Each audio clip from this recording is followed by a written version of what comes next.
Graça e paz, amados irmãos e irmãs. Estamos voltando hoje para dar continuidade ao terceiro dia da campanha. Um tema importante, estamos tratando sobre casamento. O casamento é um relacionamento desafiador e recompensador e com frequência esquecemos que eu aceito é apenas o começo. Felizmente, a Bíblia tem muito para dizer sobre o casamento nas perspectivas tanto do marido como da esposa. As breves passagens bíblicas que você encontrará a cada dia desta campanha são destinadas para ajudá-la a crescer na sua compreensão dos desígnios de Deus para o casamento e aprofundar seu relacionamento com seu cônjuge no processo. E hoje, no terceiro dia,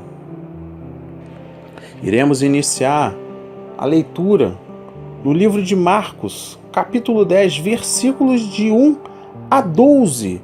E a palavra diz: levantando-se Jesus, foi dali para o território da Judéia, além do Jordão, e outra vez as multidões se reuniram junto a ele.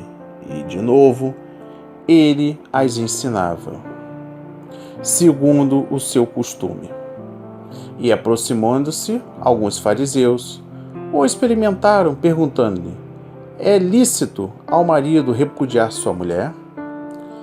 E ele lhe respondeu: que vós ordenou Moisés? Uau! Que vós ordenou Moisés? Tornaram eles: Moisés permitiu lavrar carta de divórcio e repudiar. Mas Jesus lhe disse: por causa da dureza do vosso coração, ele vos deixou escrito esse mandamento. Porém, desde o princípio da criação, Deus o fez homem e mulher. Por isso, deixará o homem a seu pai e mãe e unir-se-á à sua mulher. E com sua mulher serão os dois uma só carne, de modo que já não são dois, mas uma só carne. Portanto, o que Deus ajuntou, não separe o homem. Em casa voltaram os discípulos interrogá-lo sobre este assunto, e ele lhes disse: quem repudiar sua mulher e casar com outra, comete adultério contra ela. E se ela repudiar seu marido e casar com outro, comete adultério. Uau! Forte, forte, forte. Vamos meditar nos versículos para entender um pouco mais do que Jesus quis nos ensinar, que nos quer ensinar, nos instruir. Vamos entender o que os versículos têm a nos ensinar.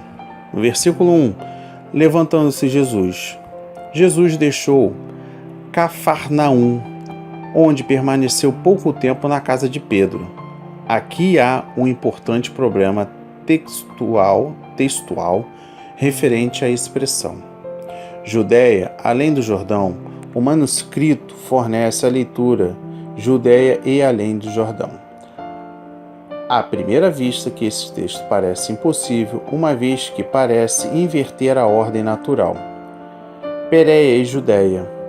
Vindo da Galiléia, Jesus teria de passar primeiro pela Pérea e depois pela Judéia. Entretanto, esta dificuldade desaparece se encararmos como um resumo da última parte dos mistérios de Cristo na Judéia e na Pérea.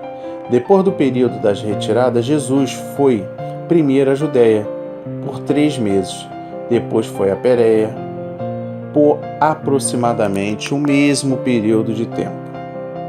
Assim, a ordem, no resumo de Marcos, primeiro Judéia e depois Pérea, está correto. O verbo ensinar significa um acontecimento contínuo.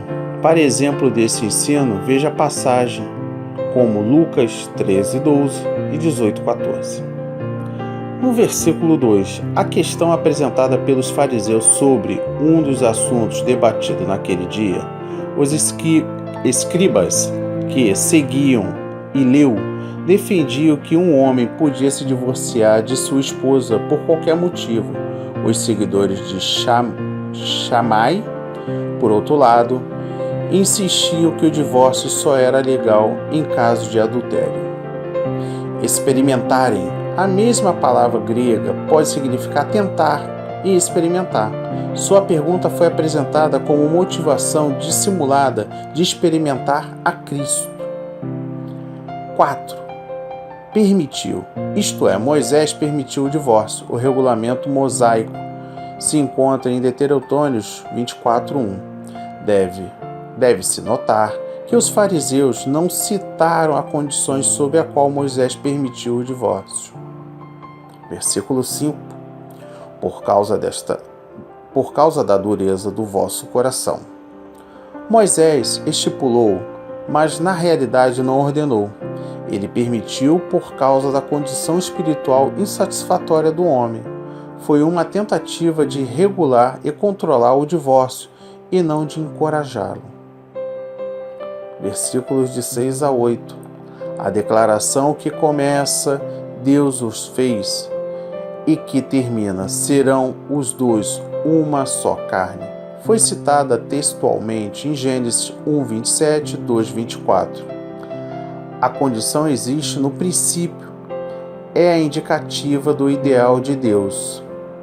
Ele planejou o casamento fosse uma união para toda a vida, em todos os casos. Uau! A condição existente no princípio é indicativa do ideal de Deus. Ele planejou que o casamento fosse uma união para toda a vida, em todos os casos. Encerrando esse racional dos versículos citados, o matrimônio é um grande caminho de santidade para o casal. Ainda que individualmente cada um venha com seus anseios, desejos e vontades contrários à vida em comum, Deus é capaz de transformar corações feridos por nossa sociedade egoísta em poços de dedicação, respeito e amor. Pessoas, outrora individualistas, são capazes de ceder por amor e doar-se pelo bem comum. Contudo, essa grande dádiva de Deus só ocorre plenamente na vida do casal quando ele assume verdadeiramente o compromisso. A vida de solteiro de cada um é passado. Não importa. Para se viver um matrimônio pleno é necessário mudança de regras e paradigmas. Alongamente, a vida de solteiro é o deserto por onde caminhou o povo tendo Moisés à sua frente. O matrimônio é o símbolo da chegada à terra prometida, ao lugar onde se viverá plenamente, onde realizar-se-á a vocação do casal. Indispensável, lembramos que o povo judeu, mesmo após alcançar a terra prometida, continuou passando por dificuldades e sofrimento. Do mesmo modo, não podemos ingenuamente, crer num casamento sem nenhum tipo de turbulência. Jesus pede ao Pai que nos livre do mal, não que sejamos retirados da terra prometida. Portanto, a santidade é graça de Deus e tem no matrimônio um terreno muito fértil para germinar, porém requer esforço do casal. Casar é assumir um compromisso sério e viver a três, esposo, esposa e Deus. A vida de solteiro de deserto e suas regras já ficou para trás. Que se vivam os casamentos abençoados plenos, com novas diretrizes baseadas no amor, como Jesus nos ensinou. Iremos agora, neste momento, meditar no livro de João, capítulo 2, versículos de 1 a 11. E a palavra diz: 3 dias depois, houve um casamento em Canaã da Galileia, achando-se ali a mãe de Jesus. Jesus também foi convidado com os seus discípulos para o casamento. Tendo acabado o vinho, a mãe de Jesus lhe disse: eles não têm mais vinhos. Mas Jesus lhe disse: mulher, que tenho eu contigo? ainda não é chegada a minha hora. Então ela falou aos serventes: fazei tudo o que ele vos disser. Estavam ali 6 talhas de pedra, que os judeus usavam para as purificações, e cada uma levava 2 ou 3 metretas. Jesus lhes disse: enchei de água as talhas. E eles se encheram totalmente. E eles as encheram totalmente. Então lhes determinou: tirai agora e levai ao mestre-sala. Eles o fizeram, tendo o mestre-sala provado a água transformada em vinho, não sabendo de onde viera, se bem que os sábios, os serventes que haviam tirado a água, chamou o noivo e lhe disse: todos costumam pôr primeiro o bom vinho, e quando já beberam fartamente, serve ao inferior. Tu, porém, guardaste o bom vinho até agora. Com este deu Jesus princípio e os seus sinais em Caná da Galileia. Manifestou a sua glória e os seus discípulos creram nele. Meditando na palavra, esses do capítulo 1, versículo 11, 3 dias depois, esses 3 dias são contados a partir do encontro de Jesus com Natanael, desde o testemunho de João Batista, vem sendo feita uma marcação diária de tempo, a qual finda com o milagre de Canaã, totalizando 7 dias. Vejamos o testemunho de João Batista dado no dia em que fora interrogado pelos judeus, primeiro dia.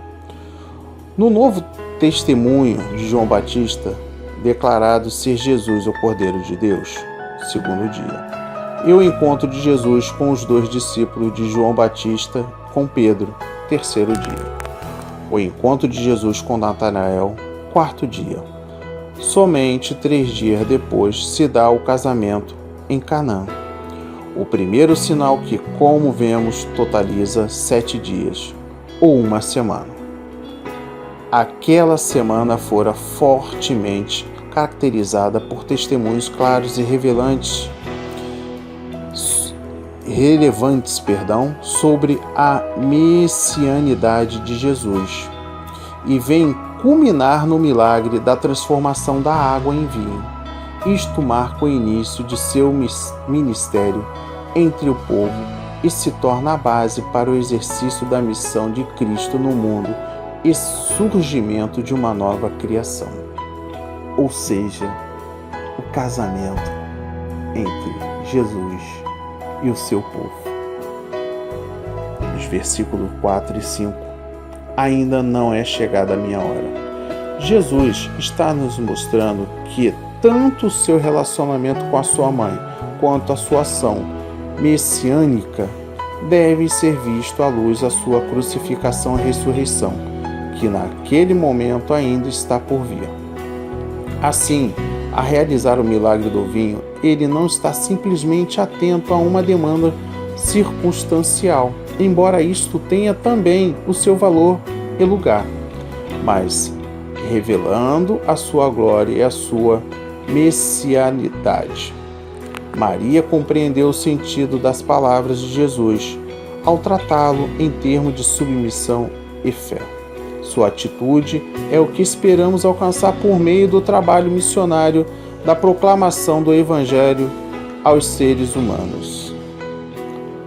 Amém! Uau! Forte! Os textos que eu trouxe agora para compreendermos estão todos correlacionados ao casamento. E vamos entrar mais no detalhe agora. Ditado popular que diz: quem casa quer casa. Não é verdade? Além do desejo da tão sonhada casa própria, um carro e um bom emprego,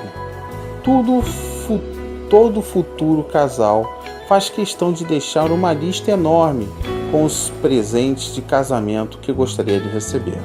Os itens vão desde talheres e até copos, e até móveis, eletrodomésticos e etc. Os convites são geralmente muito bem elaborados. O vestido da noiva é escolhido minuciosamente. Todos os preparativos para a cerimônia são vistos e revistos várias vezes. Nada pode dar errado. Tudo deve estar na mais perfeita ordem.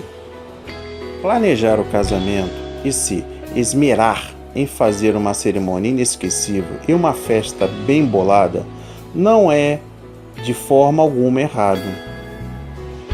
Não é de forma alguma errado. O problema é quando Jesus não é prioridade na lista de convidados. É um casamento onde Jesus não está. É como um navio com um casco rachado. Em questão de tempo, ele vai naufragar. O evangelista João revela que houve um casamento em Canaã da Galileia, do qual Jesus e sua mãe Maria foram convidados, além dos seus discípulos. Esse casamento ensina lições preciosas, lições essa que quero compartilhar nesta oportunidade singular a fim de abençoar a sua união divina. Primeiro, Jesus precisa ser convidado a fazer parte não apenas da festa de casamento, mas da vida diária do casal. João 2, versículo de 1 a 2. Em muitos casamentos, Jesus foi convidado para a festa e depois foi descartado da vida do casal. Jesus foi obrigado a se retirar e com ele foi embora a alegria, a felicidade, o respeito, o diálogo, a fidelidade, a paz e a esperança. O fato de Jesus estar presente no casamento não significa ausência de problemas. João 2, versículo 3. Ter Jesus presente em nossa vida conjugal não significa que nunca teremos problemas, e sim, que todos os momentos de dificuldade Ele está conosco na pessoa do Espírito Santo, nos consolando e nos ajudando. O vinho simplesmente tinha acabado. Para os judeus, o vinho era um símbolo de alegria, vida e abundância. O vinho representava a esperança de uma vida feliz ao recém-casado. Era um problema insolúvel o vinho ter acabado. Mas no momento de maior dificuldade do casamento, Jesus sempre entra com as soluções. Para complementar os milagres de Jesus em nossos casamentos, é preciso ouvi-lo e obedecê-lo. Os serventes obedeceram-lhe, ouviram as suas ordens, encheram as talhas de água e o milagre aconteceu. João 2, 27. Jesus poderia ter dado início ao seu milagre em alguma outra circunstância, mas creio que o fez num casamento para mostrar a sua importância no reino de Deus. O casamento é uma união divina. O casamento é uma prioridade de Deus, porque é a base da família. A maior necessidade de um casamento é Jesus. Por mais que pareça tudo bem sem Jesus, o casamento não subsiste. O casamento em Canaã da Galileia estava dentro da normalidade, mas de repente surgiu um grande problema com a necessidade de um milagre. Sem Jesus, esse casamento teria sido movido de escárnio para os seus familiares e amigos. O casamento com a presença de Jesus não gera glória para o casal, mas para o próprio Senhor. O nome do noivo e da noiva não são citados por João. Ficaram no anonimato, mas o casamento deles entrou para os anais das histórias bíblicas.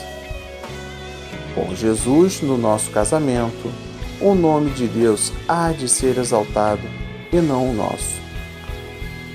Quer ter um casamento duradouro, feliz e abençoado? Convide Jesus a fazer parte do seu casamento até que a morte os separe, para que aquilo que Deus uniu não separe o homem. Encerramos este terceiro dia com Romanos 7, versículos de 1 a 3. Porventura ignorais, irmãos, pois falo aos que conhecem a lei, que a lei tem domínio sobre o homem toda a sua vida? Ora, a mulher casada está ligada pela lei ao marido, enquanto ele vive, mas, se o mesmo morrer, desobrigada ficará da lei conjugal, de sorte que será considerada adúltera se, vivendo ainda o marido, unir-se com outro homem. Porém, se morrer o marido, estará livre da lei e não será adúltera, se contrair novas núpcias. Meditando no versículo, aqui Paulo retoma a questão apresentada em Romanos 6,15. Nós continuaremos pecando enquanto estamos debaixo da graça? A resposta do apóstolo é um incisivo não, ilustrando que por meio de uma comparação com o matrimônio é vitalício, mas se um cônjuge morrer e o outro já não está mais impedido pela lei, está livre para se casar novamente. Assim seja, assim diz o Senhor. Amém, amém e amém. Graças a Deus, graças a Deus, graças a Deus, graças a Deus, graças a Deus, graças a Deus. Senhor, meu Deus, meu Pai, obrigado, meu Pai, por esse terceiro dia da campanha. Estamos aqui reunidos em concordância em Seu nome, em Seu santo nome. Que o Senhor abençoe todas as famílias, todos os casais, todos os maridos e as esposas, para aqueles também que estão prestes a casar, meu Pai. Que neste momento Jesus faça assim parte deste relacionamento, que Ele esteja nela e nele, em uma só carne. Que nenhuma ação maligna venha separar esse casal, meu Pai. Que nenhuma tentação do mal, que nenhum homem adentre na vida dessa esposa que está prestes a se casar, ou que já está casada para entrar em ato ilícito, em adultério. E isso serve também para o homem, meu Pai. Não romper o seu relacionamento por conta de relações extraconjugais fora do casamento. Mas eu creio em nome do Senhor Jesus que o seu povo a partir de hoje está atento, meu Pai, aos seus mandamentos, aos seus ensinamentos, sabendo que